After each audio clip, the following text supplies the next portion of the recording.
In today's video, I'll show you how to check the glow plugs on a 2016 Ford Mondeo with the 2.0 diesel engine, the 150, 180, and 210 HP versions. What's important is that we'll do it without removing the glow plugs, using only a multimeter. After opening the bonnet, we locate the glow plug connector in the engine bay. It's this plug with 4 wires. This is where the electrical power for the glow plugs comes in. To disconnect it, gently lift the locking tab with your hand or a flat screwdriver and pull the connector upwards. I'll show you a close-up of how the tab is lifted. Once it moves, the connector comes off easily.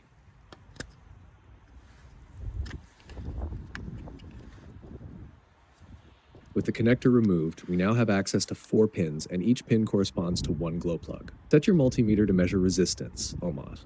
On my multimeter, I use the 200 ohms range to get an accurate reading. Place 1 probe on a good ground point on the engine. Then touch the other probe to each pin one by one. In my case, the first reading is 0.7 ohms, which is perfectly fine. Check all 4 pins in the same way and compare the values. In this engine, all glow plugs show correct readings with no large differences between them, meaning they are all in good working condition.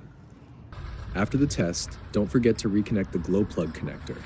Let me know in the comments what readings you've got during your test. Thanks for watching.